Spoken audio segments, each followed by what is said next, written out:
Você é burra, gritou o milionário. Mas a faxineira traduziu os textos em 5 idiomas. Olá, pessoal! Antes de começarmos essa história incrível que vai mexer com suas emoções, não se esqueçam de se inscrever no canal e ativar o sininho das notificações. Vocês não vão querer perder as próximas histórias que vão transformar completamente a forma como vocês veem o mundo. Deixem também aquele like se vocês acreditam que às vezes as pessoas mais simples podem ensinar as maiores lições para os poderosos. Agora, vamos à história que vai deixar vocês sem palavras. O som estridente do alarme às 4h30 da manhã cortou o silêncio do pequeno apartamento de 2 cômodos no Capão Redondo. Maria Aparecida Santos, 47 anos, abriu os olhos cansados e por um momento se permitiu sonhar que ainda estava dormindo. Mas a realidade bateu forte quando ouviu o choro abafado de sua filha Bianca no quarto ao lado. Mãe, a febre não passou, murmurou a menina de 12 anos, tremendo sob o cobertor fino. Maria levantou-se em silêncio, beijou a testa quente da filha e sussurrou: vai passar, meu amor. A mamãe vai conseguir o dinheiro para o remédio hoje, pode deixar. Mentira.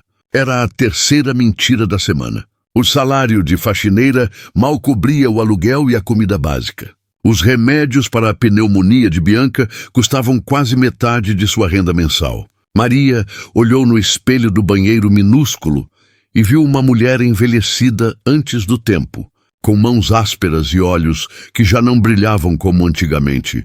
Às 5h45, estava no ponto de ônibus com outras trabalhadoras domésticas. Todas com a mesma expressão cansada, a mesma roupa simples, o mesmo destino. Casas de ricos, onde limpariam a sujeira de quem nunca precisou se preocupar com o preço do pão. Maria, você tá bem pálida hoje, comentou Dona Conceição. Sua companheira de trabalho há 5 anos. A Bianca tá doente de novo. Pneumonia, respondeu Maria, ajeitando o lenço no cabelo. Esses médicos do posto só sabem receitar dipirona. Precisava de um especialista, mas a gente não tem dinheiro, completou Maria com amargura. O ônibus balançava pelas ruas esburacadas da periferia rumo aos jardins. Do lado direito, as casas simples e apertadas. Do lado esquerdo, após 40 minutos de viagem, mansões com jardins maiores que seu quarteirão inteiro. Maria sempre se perguntava como seria viver sem contar cada centavo, sem escolher entre o remédio da filha e a comida do dia. Desceu na Rua Augusta às 7h15. Sua primeira parada, o escritório do empresário Roberto Castellano, dono de uma empresa de importação e exportação. Um homem de 50 e poucos anos, sempre bem vestido, sempre apressado, sempre tratando-a como se fosse invisível. Bom dia, seu Roberto. Cumprimentou timidamente ao entrar no luxuoso escritório no 15º andar. Ele nem levantou os olhos dos papéis. A louça da cozinha estava mal lavada ontem. Presta mais atenção, Maria engoliu a revolta. A louça estava impecável, ela tinha certeza. Mas não podia se dar ao luxo de responder. Precisava daquele emprego. Enquanto organizava os documentos espalhados pela mesa, seus olhos treinados de tanto limpar não puderam evitar notar algo estranho. Havia papéis em idiomas diferentes: inglês, espanhol, italiano, francês e alemão. Contratos, acordos, cartas. E mesmo não tendo educação formal além da 5ª série, Maria tinha um dom, entendia idiomas. Não sabia explicar como, mas desde pequena conseguia decifrar palavras estrangeiras que ouvia na TV, na rua, nos livros velhos que catava no lixo. Naquele momento, lendo um contrato em inglês, seu coração disparou. Estava escrito algo sobre operação de lavagem e movimentação não declarada. Seu instinto disse que não era sobre roupas. Durante 2 semanas, Maria observou discretamente os documentos que passavam por suas mãos enquanto limpava o escritório. Cada dia que passava, mais peças do quebra-cabeça se encaixavam. Roberto Castellano não era apenas um empresário de importação. Ele coordenava uma complexa rede de lavagem de dinheiro que movimentava milhões de reais através de empresas fantasmas em 5 países. Os contratos em inglês detalhavam transferências para contas no Panamá. Os documentos em espanhol mostravam empresas de fachada no Uruguai e Argentina. Os papéis em italiano revelavam conexões com organizações criminosas. O francês mostrava contas na Suíça e o alemão detalhava um esquema de superfaturamento de importações.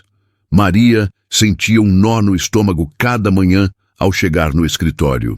Queria contar para alguém, mas para quem? Quem acreditaria numa faxineira sem estudo formal contra um empresário respeitado? Em casa, a situação piorava. Bianca teve uma recaída e foi internada no hospital público. Os médicos diziam que ela precisava de um tratamento mais específico, disponível apenas na rede privada. Senhora, sua filha precisa de um especialista em pneumologia pediátrica. Aqui só podemos fazer o básico, explicou a médica plantonista com ar cansado. Quanto custa uma consulta particular? Perguntou Maria, já sabendo que não poderia pagar. Entre 800 e 1.200 reais, só a consulta. Maria sentiu o mundo desabar. Era mais de um mês do seu salário. Saiu do hospital determinada a pedir um empréstimo, um adiantamento, qualquer coisa. Na segunda-feira, chegou mais cedo no escritório de Roberto e bateu na porta da sala dele. Seu Roberto, preciso conversar com o senhor. Ele a olhou por cima dos óculos, irritado. O que foi agora, Maria? Estou ocupado. É sobre minha filha. Ela está internada e precisa de um especialista. Queria saber se o senhor pode me emprestar. Ou me dar um adiantamento? Roberto bufou alto. Maria, você ganha o que tem que ganhar. Não é problema meu se você não sabe administrar seu dinheiro. Além disso, essas pessoas da sua classe sempre têm uma desculpa para pedir mais. Mas, senhor, é minha filha. Você é burra, explodiu Roberto, batendo o punho na mesa. Pensa que não vejo você mexendo nos meus papéis? Acha que eu não percebo quando as coisas saem do lugar? Você é uma faxineira ignorante que deveria se preocupar só em limpar e calar a boca. Maria tremeu, mas algo havia mudado dentro dela. A humilhação se transformou em combustível. Desculpa, seu Roberto. Não vou mais incomodar. Saiu da sala com lágrimas nos olhos, mas também com uma decisão tomada. Naquela tarde, quando Roberto saiu para uma reunião, Maria fotografou sistematicamente todos os documentos que conseguiu encontrar. Guardou as fotos no celular simples que sua irmã lhe dera de presente no aniversário. Durante uma semana, voltava para casa e ficava até altas horas estudando cada documento, fazendo anotações numa caderneta velha. Traduziu tudo o que conseguiu, criando um dossiê detalhado das operações criminosas de Roberto Castellano. Mas quando procurou a delegacia mais próxima, a recepção foi desanimadora. A senhora tem que entender que são acusações muito graves contra uma pessoa importante, disse o delegado, mal olhando para as fotografias. Além disso, como a gente pode ter certeza de que essas traduções estão corretas? A senhora tem formação em idiomas? Maria sentiu o chão sumir embaixo de seus pés. O delegado estava certo. Ela não tinha como provar que suas traduções estavam corretas. E Roberto era um homem respeitado na comunidade empresarial. Foi numa tarde chuvosa de quinta-feira que Maria conheceu Professor João. Ela estava na biblioteca municipal, tentando usar um dos computadores públicos para pesquisar sobre traduções jurídicas, quando um senhor negro de uns 60 anos, cabelos grisalhos e óculos de aros finos, se aproximou. Desculpa incomodar, mas não pude deixar de notar que você está consultando dicionários jurídicos em várias línguas. É estudante de direito? Maria olhou para ele constrangida.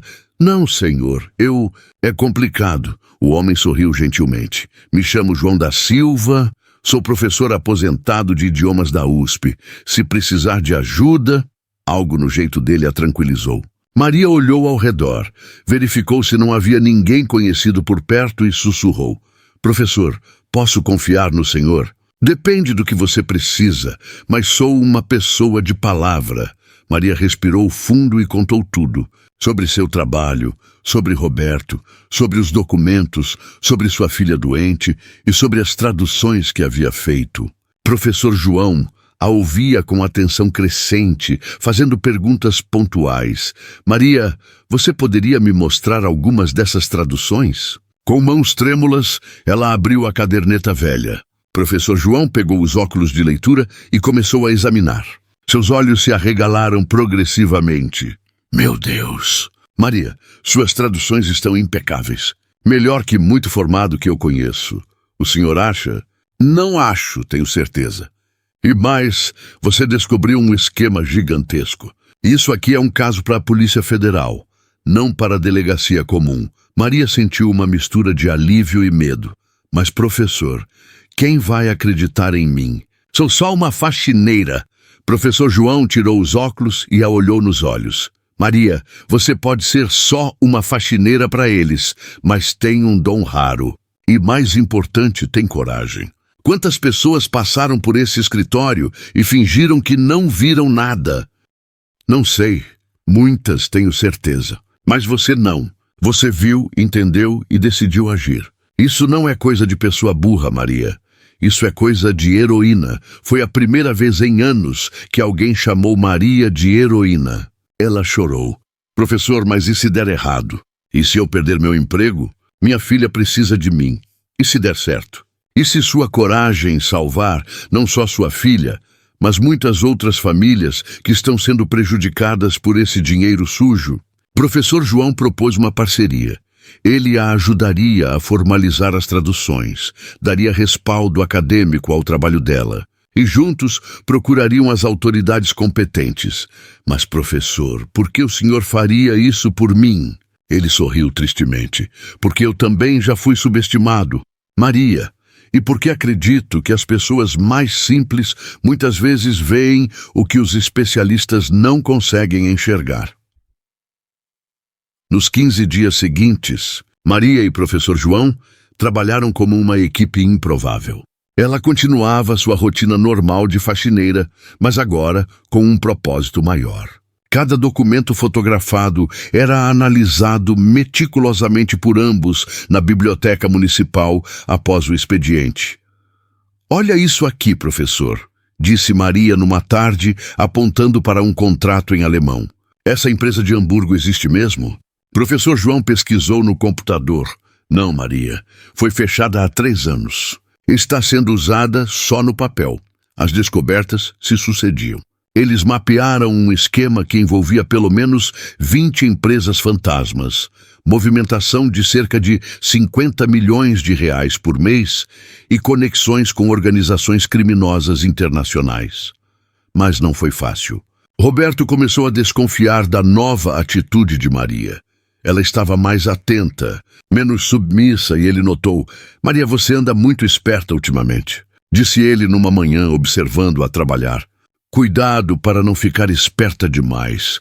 A ameaça velada deixou Maria nervosa, mas professor João a tranquilizou.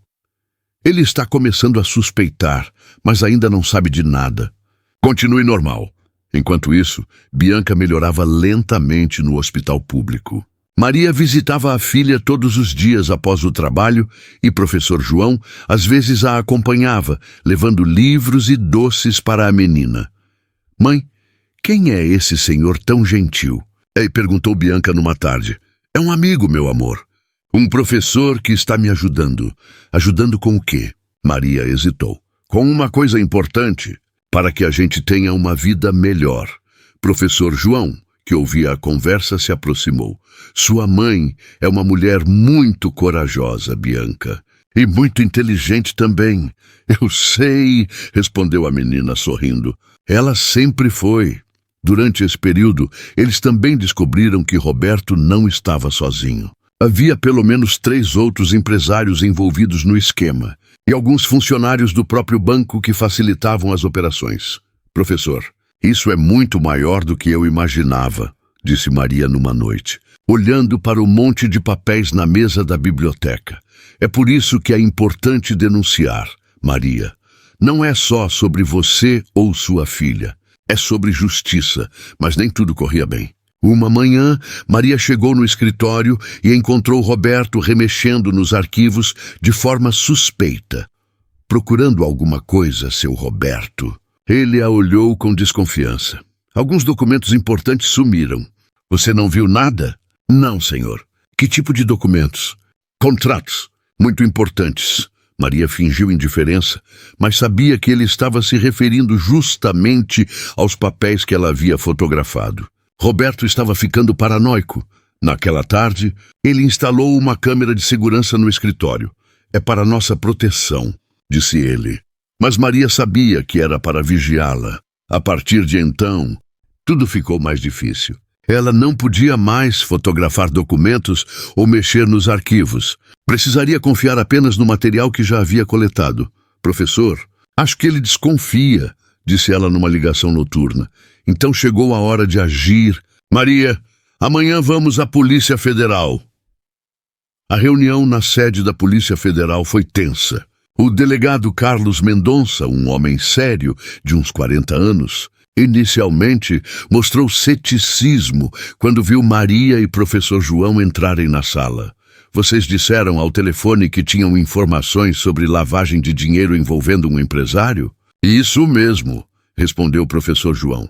A senhora Maria Santos trabalha como faxineira no escritório do suspeito e descobriu documentos comprometedores. O delegado olhou Maria de cima a baixo. E a senhora sabe ler esses documentos? Maria respirou fundo. Sei sim, senhor. Sei ler em inglês, espanhol, italiano, francês e alemão. A senhora tem formação acadêmica nessas línguas? Não tenho, mas... Então como posso confiar nas suas traduções? Professor João interveio. Delegado, eu sou professor aposentado de idiomas da USP. Revisei todo o trabalho da Maria. As traduções dela são impecáveis. O delegado pegou os documentos fotografados e as traduções escritas à mão na caderneta de Maria. Passou quase uma hora analisando tudo em silêncio. Meu Deus, murmurou finalmente. Se isso for verdade, estamos falando de um dos maiores esquemas de lavagem de dinheiro que já vi. Ele chamou outros agentes para analisar o material. Em 2 horas, a sala estava cheia de investigadores, contadores e especialistas em crimes financeiros. Maria, disse o delegado após a análise inicial, preciso que a senhora entenda a gravidade da situação. Roberto Castelhano não é apenas um empresário. Ele é peça-chave numa organização criminosa internacional. Se ele descobrir que foi você que o denunciou, ele já está desconfiando, admitiu Maria. Então vamos agir rápido. Mas preciso da sua colaboração. Você toparia usar um gravador e tentar fazer ele confessar algo? Maria tremeu. É perigoso? Muito. Mas é a única forma de conseguirmos evidências diretas. Professor João segurou a mão dela. Maria, você não precisa fazer isso se não quiser.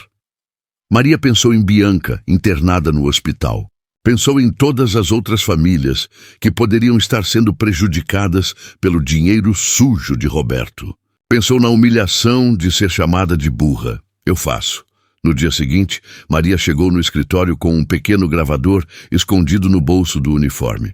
O plano era provocar Roberto, fazê-lo falar sobre os negócios. Por volta das 10 da manhã, quando ele estava sozinho no escritório, Maria bateu na porta. Seu Roberto, posso falar com o senhor? O que foi agora, Maria? É que eu estava pensando... O senhor sempre viaja para fora do país, né? Deve ganhar muito dinheiro com essas importações. Roberto a olhou desconfiado. Por que está perguntando isso? É curiosidade mesmo. A gente pobre sempre quer saber como os ricos fazem para ganhar dinheiro. Você não entenderia, Maria. São negócios complicados. Complicados como? Movimentação internacional, parcerias estratégicas, otimização tributária. Otimização tributária.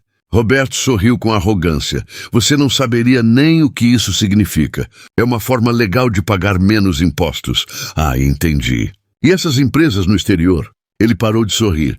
Que empresas no exterior? Essas que eu vi nos documentos. No Panamá, na Suíça, o rosto de Roberto ficou vermelho. Você estava lendo meus documentos? Não, senhor. Só vi os nomes quando estava limpando. Mentira. Eu sabia que você estava mexendo onde não devia. Senhor, eu não... Cala a boca. Você acha que é esperta, mas não passa de uma faxineira ignorante. Essas empresas não são da sua conta. Mas são empresas verdadeiras? Roberto perdeu completamente a compostura. Claro que não! São empresas de papel. Empresas fantasmas para movimentar dinheiro sem pagar imposto. E você, sua burra, não deveria estar perguntando isso. Maria fingiu surpresa. O senhor está dizendo que as empresas são falsas? Eu estou dizendo que você deveria cuidar da sua vida. O gravador captou tudo. Naquela tarde, a Polícia Federal já tinha mandado de prisão contra Roberto Castellano e outros envolvidos no esquema. A prisão de Roberto foi um escândalo.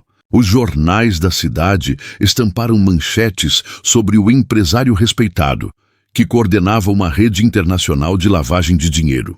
Mas o nome de Maria não apareceu em lugar nenhum. A Polícia Federal protegeu sua identidade. O escritório foi lacrado e Maria se viu desempregada da noite para o dia. Mas o delegado Mendonça a tranquilizou.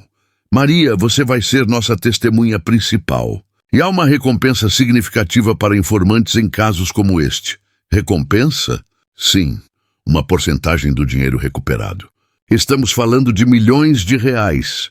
Maria mal podia acreditar, mas também estava assustada. Na mesma semana da prisão de Roberto, começou a receber telefonemas ameaçadores. Você dedurou o patrão, sua traidora, dizia uma voz masculina. Vai se arrepender. Professor João insistiu que ela procurasse proteção policial. Maria, essas pessoas não brincam em serviço. A vida dela virou de cabeça para baixo. Não podia mais trabalhar normalmente, vivia com medo. E ainda precisava cuidar de Bianca, que finalmente havia recebido alta do hospital. Mas houve apoio inesperado. Dona Conceição, sua colega de trabalho, organizou uma vaquinha entre as trabalhadoras domésticas do bairro. Maria, você foi corajosa. Fez o que nenhuma de nós teve coragem de fazer. Como assim, Conceição? Menina, você acha que só o Roberto explorava as trabalhadoras? Metade dos patrões da região trata a gente igual lixo. Mas você mostrou que podemos revidar. A notícia se espalhou rapidamente pela comunidade. Maria se tornou uma espécie de heroína local, a faxineira que derrubou um milionário. Mas o processo legal estava só começando. Roberto contratou os melhores advogados da cidade, que questionavam a validade das traduções de Maria e sua capacidade de compreender documentos tão complexos.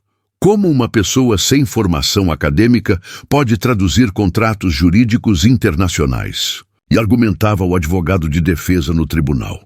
Professor João, então, decidiu fazer algo extraordinário. Procurou antigos colegas da USP e organizou um teste público das habilidades linguísticas de Maria. Queremos provar oficialmente que Maria Santos tem competência para as traduções que fez, anunciou à imprensa. O teste foi realizado numa sexta-feira na Faculdade de Letras da USP. 5 professores doutores, cada um especialista num idioma diferente, prepararam textos complexos para Maria traduzir na hora, na frente de jornalistas e autoridades. Texto em inglês, contrato de joint venture entre empresas multinacionais, anunciou a primeira professora. Maria leu em silêncio por 5 minutos e começou a traduzir oralmente, com precisão impressionante. Texto em espanhol, acordo de transferência de tecnologia e assim por diante. Em 2 horas, Maria havia traduzido documentos jurídicos complexos em 5 idiomas, com aprovação unânime dos professores. É extraordinário, declarou o professor Dr. Marcelo Ribeiro, coordenador do teste. Maria Santos possui uma competência linguística natural que supera a de muitos profissionais formados. A notícia ganhou destaque nacional. A faxineira poliglota que derrubou o esquema milionário virou capa de revista. O julgamento de Roberto Castellano aconteceu 6 meses depois da denúncia. O tribunal estava lotado de jornalistas, autoridades e curiosos. Maria, que nunca havia posto os pés num tribunal, estava nervosa, mas determinada. Roberto chegou algemado, escoltado por policiais federais. Quando viu Maria no banco das testemunhas, seu olhar foi de puro ódio. O promotor público começou apresentando as evidências. Senhores jurados, apresento-lhes um caso extraordinário. Uma mulher simples, trabalhadora, descobriu e traduziu documentos que revelaram um dos maiores esquemas de lavagem de dinheiro da história deste país. O advogado de defesa contra-atacou. Senhores, como podem confiar nas traduções de uma pessoa sem formação? É impossível que uma faxineira entenda contratos tão complexos. Foi então que o juiz pediu para Maria se aproximar. Senhora Maria Santos, pode nos explicar como adquiriu conhecimento em 5 idiomas? Maria respirou fundo. Meritíssimo, sempre tive facilidade com línguas desde pequena. Quando era criança, catava livros no lixo e ficava tentando entender. Assistia filme dublado e legendado para comparar. Ouvia música estrangeira e tentava traduzir. Nunca parei de estudar mesmo sem escola. E por que decidiu denunciar o réu? Porque ele me chamou de burra, meritíssimo. Disse que eu era ignorante, que não entendia nada. Mas eu entendia sim. Entendia que ele estava roubando. Entendia que estava fazendo coisa errada. E não podia ficar calada. Roberto explodiu. Ela é uma mentirosa. Uma faxineira ignorante que quer se aparecer. O juiz bateu o martelo. Silêncio. Eu? Controle-se. O promotor então apresentou a gravação onde Roberto confessava ter empresas fantasmas. Sua própria voz o condenava. Durante 3 dias de julgamento, foram apresentadas todas as evidências que Maria havia coletado. Peritos confirmaram que as traduções estavam corretas. Contadores mostraram como o esquema funcionava. Agentes federais detalharam a extensão da organização criminosa. No último dia, Maria fez seu depoimento final. Meritíssimo, eu não fiz isso por vingança. Fiz porque era certo. Minha filha estava doente, precisando de remédio caro, e eu via milhões passando por aquele escritório. Dinheiro sujo, roubado do povo. Não podia fingir que não via. O júri deliberou por 4 horas. Quando voltaram, o veredicto era unânime. Roberto Castellano foi condenado a 15 anos de prisão por formação de organização criminosa, lavagem de dinheiro e evasão de divisas. Além disso, todos os bens dele foram confiscados. Mansões, carros, contas bancárias, empresas. O valor total chegou a 80 milhões de reais. A corte reconhece a coragem exemplar da cidadã Maria Santos, declarou o juiz na sentença. Sua atitude representa o melhor do caráter brasileiro: honestidade, determinação e senso de justiça. 6 meses após o julgamento, a vida de Maria havia se transformado completamente. A recompensa da Polícia Federal, 5% do valor recuperado, chegou a 4 milhões de reais. De uma hora para outra, ela saiu da miséria para uma condição financeira que jamais sonhara. A primeira coisa que fez foi levar Bianca ao melhor pneumologista pediátrico da cidade. Sua filha vai ficar completamente curada, garantiu o médico após os exames. Com o tratamento adequado, ela terá vida normal. Bianca, agora com 13 anos, estudava numa escola particular de qualidade e sonhava em ser tradutora como a mãe. Mãe, agora eu entendo porque você sempre me dizia para estudar. Conhecimento é poder, né? Maria comprou uma casa simples, mas confortável, no mesmo bairro onde sempre morou. Não quis se mudar para bairro rico. Seus amigos e sua comunidade estavam ali. Professor João tornou-se não apenas um grande amigo, mas também seu mentor oficial. Ele a ajudou a fundar o Instituto Maria Santos de Idiomas, uma escola gratuita de línguas estrangeiras para trabalhadores domésticos e pessoas de baixa renda. Maria, disse ele na inauguração da escola, você provou que inteligência não tem classe social. Agora vamos provar isso para outras pessoas. A escola começou pequena, com 30 alunos. Em um ano, já atendia mais de 200 estudantes. Mulheres como ela, trabalhadoras domésticas, faxineiras, cozinheiras, vinham estudar inglês, espanhol e outros idiomas nos finais de semana. Professora Maria, dizia Dona Conceição, que se tornou uma das primeiras alunas, nunca pensei que conseguiria entender inglês aos 60 anos. Conceição, idade não é limite. Vontade é que faz a diferença. Maria também criou um programa de proteção para trabalhadores que denunciam crimes dos patrões. Ninguém mais vai passar pelo que eu passei. O medo, as ameaças, a insegurança. 2 anos depois da condenação de Roberto, Maria foi convidada para palestrar na ONU sobre combate à lavagem de dinheiro e proteção de denunciantes. Ela, que mal sabia onde ficava Nova York, discursou em inglês impecável para representantes de 50 países. Meu nome é Maria Santos. Sou faxineira, mãe brasileira, e aprendi que até as pessoas mais simples podem fazer a diferença no mundo. A plateia se levantou em aplausos. De volta ao Brasil, Maria descobriu que sua história havia inspirado outras trabalhadoras a denunciar abusos e crimes. Em 3 anos, mais de 20 casos similares foram registrados. Empregadas que descobriram esquemas criminosos dos patrões e tiveram coragem de denunciar. Virou o efeito Maria Santos. Brincava o delegado Mendonça, que se tornou amigo da família. Numa tarde ensolarada, Maria estava na escola de idiomas ajudando uma aluna a traduzir um texto em francês quando Bianca chegou correndo. Mãe! Mãe, passei no vestibular. Que vestibular, filha? Para letras na USP. Vou estudar tradução, igual você. Maria abraçou a filha, chorando de alegria. Professor João, que estava por perto, sorriu. Maria, você sabe o que mais me impressiona na sua história? O que, professor?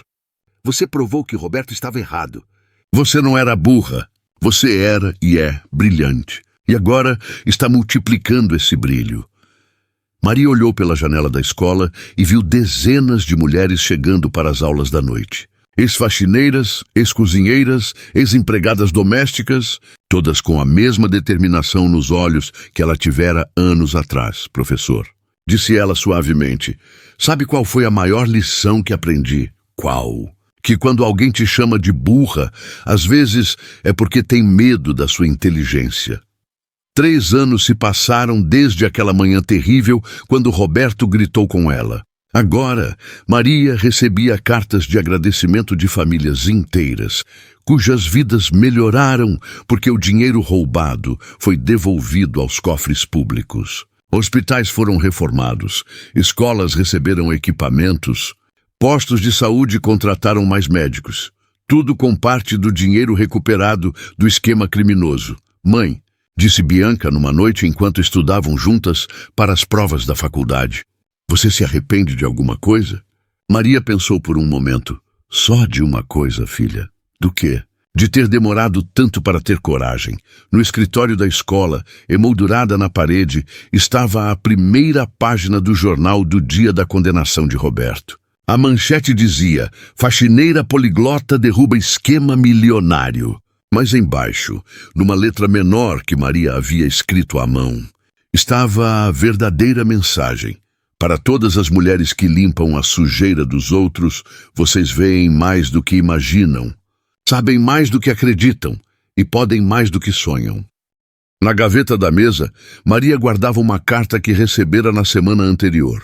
Era de uma jovem empregada doméstica de Salvador que descobrira que seu patrão desviava recursos da merenda escolar. A carta terminava assim: Dona Maria, a senhora me deu coragem. Hoje denunciei meu patrão. Ele me chamou de ignorante, mas eu lembrei da sua história.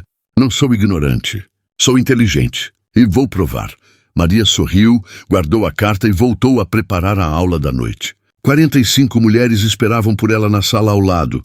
Todas querendo aprender idiomas, todas querendo crescer, todas provando que inteligência não tem classe social. Do lado de fora, uma placa simples identificava o prédio. Instituto Maria Santos, onde toda mulher descobre que é mais inteligente do que pensava. E embaixo, numa frase menor que se tornou o lema da escola: porque ninguém é burra. Algumas apenas não tiveram oportunidade ainda. Roberto Castellano cumpria sua pena numa penitenciária federal, onde trabalhava na lavanderia por alguns centavos por dia. Ironicamente, agora ele sabia o valor de cada centavo. Maria Santos, a faxineira que ele chamou de burra, havia se tornado uma das mulheres mais respeitadas do país, prova viva de que a verdadeira inteligência não está nos diplomas na parede, mas na coragem de fazer o que é certo. E assim, uma história que começou com humilhação, terminou com dignidade. Uma mulher que começou invisível, terminou sendo vista pelo mundo inteiro. E uma faxineira que foi chamada de burra, provou que era, na verdade, brilhante. Porque, às vezes, as pessoas mais simples são as que veem com mais clareza. E, às vezes, é preciso que alguém nos chame de burros para descobrirmos o quanto somos inteligentes.